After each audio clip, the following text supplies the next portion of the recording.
तो आज के इस वीडियो में मैं आपको बताने वाला हूँ 20 के दांत objective questions class 10 Hindi objective questions Bihar board matric exam 2022 के लिए।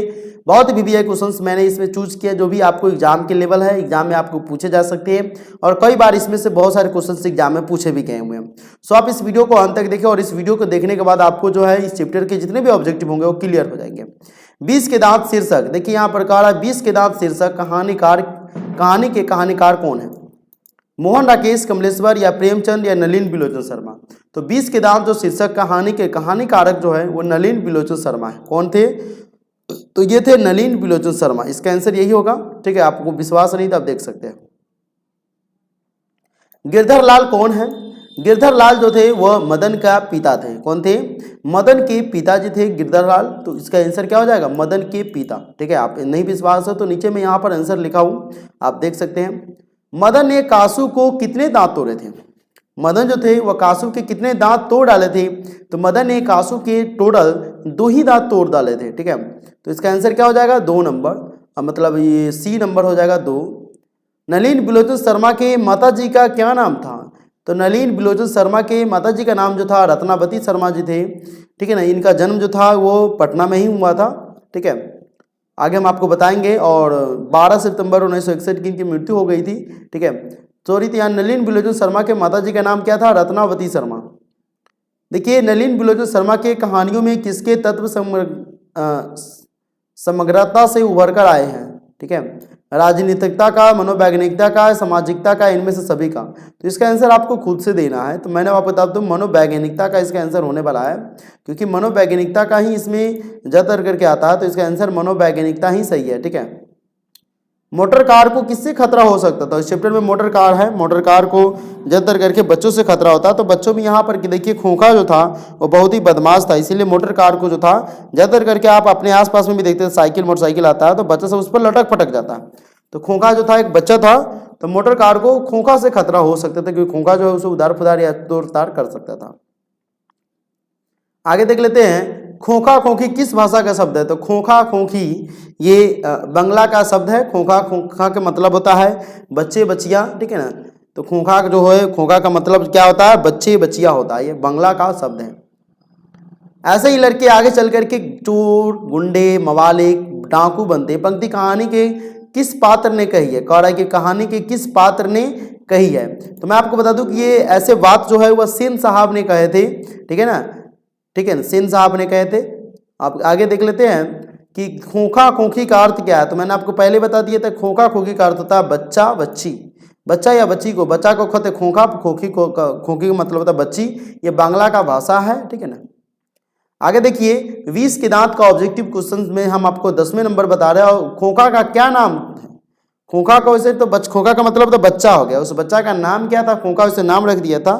ठीक है ना, तो बच्चा का नाम था कासू। ठीक है, आगे देख लीजिए 20 के दांत कैसी कहानी है? 20 के दांत एक मनोवैज्ञानिक कहानी है। 20 के दांत में मनोवैज्ञानिक साइकोलॉजिकल माइंड का यूज किया गया है। ठीक है, आगे देख लेते हैं, सेन साहब अपने पुत्र को बनाना चाहते थे। तो सेन साहब अपने पुत्र को बिजनेसमैन या इंजीनियर बनाना चाहते थे, क्योंकि बिजनेसमैन या इंजीनियर को ही ज़्यादा पैसा होता है। वकील, प्रोफेसर, डॉक्टर ये सब होते हैं, लेकिन बिजनेसमैन जो होता है ये वकील रख सकता है। बिजनेसमैन चाहेगा तो अपने बेटे के लिए प्रोफेसर ही रख सकता है। बिजनेसमैन चाहेगा तो अपना पर्सनल डॉक्टर भी रख सकता है। ठीक है, तो बिजनेसमैन जो होता है ये ज़्यादा लेवल में होता है। जैसे अभी देखते हैं मुकेश अंबानी क्या बिजनेसमैन थे, और अभी वह वर्ल्ड में उनका नाम चलता है। अपने देश में नंबर 1 रीच के नाम से जाने जाते हैं। 13 नंबर में कह रहा है कि मदन अक्सर किसके हाथों से पीटता था? मदन जो था वह अक्सर किसके हाथों से पीटता था? तो वो पिता के हाथों से अक्सर पीटा करता था। आप लोगों को ध्यान में रखना होगा, क्योंकि बच्चे जो होते हैं अक्सर वो पिता के हाथों से पीटते हैं, और बच्चे जो होते हैं घर में वह माँ से नहीं डरती हैं, ज़्यादातर करके वो अपने पापा से ही डरते हैं, मतलब पिताजी से ही डरते हैं। तो इसमें भी आपको याद रखना इस तरह से। नलिन बिलोचन शर्मा के पिता का नाम क्या था? तो नलिन बिलोचन शर्मा के पिता का नाम जो था वो पंडित रामावतार शर्मा था। ठीक है ना, ये आपको पूछेगा, पंडित रामावतार शर्मा, पंडित रामावतार शर्मा, रामावतार शर्मा। सेन साहब ने किसे खूब फटकार लगाई? तो सेन साहब ने गिरधर लाल को। सेन साहब ने किसे खूब फटकार लगाई? तो सेन साहब ने गिरधर लाल को खूब फटकार लगाई। 15 का है।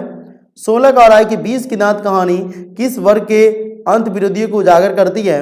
तो 20 की दांत कहानी जो है वह मध्यम वर्ग के अंत विरोधियों को उजागर करती है। किसको करती है? तो मध्यम वर्ग को। ठीक है, चलिए आगे बताते हैं। कासू मदन के साथ किस खेल में शरीक होना चाहता था? तो कासू जो है मदन के साथ जो है वह लट्टू के खेल में शरीक होना चाहता था। किस खेल में? तो लट्टू के खेल में शरीक होना चाहता था।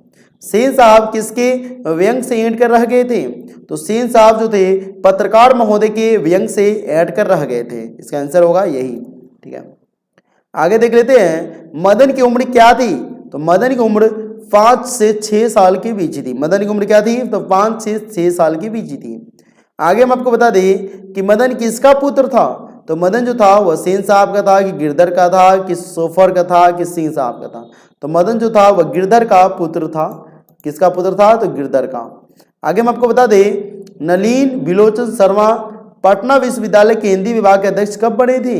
तो ये देखिए 1958 ईस्वी में, 57 में, कि 63 में, 1959 में। देखिए तो 1961 में तो उनकी शायद मृत्यु ही हो गई थी, तो 63 में होगा ही नहीं। 57 में, 58 में तो या 59 में, तो इसी तीनों में से कोई होगा। तो मैं आपको बता दूं 1959 में, 1959 में क्या हुए थे? अध्यक्ष बने थे, और 1961 में उनकी मृत्यु भी हो गई थी। ठीक है, नलिन बिलोचन शर्मा का जन्म कब हुआ था? तो जन्म देखिए 1915, 16, 17, 18 किस में हुआ था? 14, 18, 22, 24। तो देखिए नलिन बिलोचन शर्मा का जो जन्म हुआ था वो हुआ था आपका 18 फरवरी 1916 को। देखिए 18 फरवरी 1916 को उनका जन्म हुआ था, और 1900 को रखने देंगे, 16 को अगर उल्टा करेंगे तो 61 हो जाएगा। ठीक है ना, तो ये इस तरह से आपका जो है इसका मरण का भी डेट याद हो सकता है कि 16 को उल्टा 61। ठीक है, चलिए हम तो इसको हम अंडरलाइन कर देते हैं, कलरिंग कर देते हैं। आगे देखिए नलिन बिलोचन शर्मा की मृत्यु कब हुई थी? तो मैंने आपको बताया था 12 सितंबर 1961। 16 को उल्टा करेंगे तो 61 हो जाएगा। तो 1961 कब हुआ था? तो 2 1 3 1961 है, मतलब 9 6 है, 9 6 किससे कटेगा? तो 2 1 3 जोड़ेंगे तो 3 तिहाई 9 से कट जाएगा, तो इसलिए 3 तिहाई 9, 3 दूना 6। इस तरह से आपको ट्रिक बता दिया याद करने का। चलिए, नलिन बिलोचन शर्मा का जन्म कहाँ हुआ था? तो नलिन बिलोचन शर्मा का जन्म जो है बदरघाट पटना में हुआ था। कहाँ हुआ था? बदरघाट पटना में। दृष्टिकोण किनकी रचना है? तो दृष्टिकोण जो है नलिन बिलोचन शर्मा की रचना है। दृष्टिकोण नलिन बिलोचन शर्मा की रचना है। लड़कियां क्या है? कठपुतलियां। किसे इस बात पर गर्व है? तो ये से जो है माता पिता को गर्व होता है कि लड़कियां जो है वो माता पिता का नाम है कि कठपुतलियां हैं। आगे देख लेते हैं, कौवा की जमात में शामिल होने के लिए कौन लग गया था? तो कौवा की जमात में शामिल होने के लिए हंस जो है वो लग गया था। किसके अनुसार? सेनों ने सिद्धांतों को भी बदल दिया था।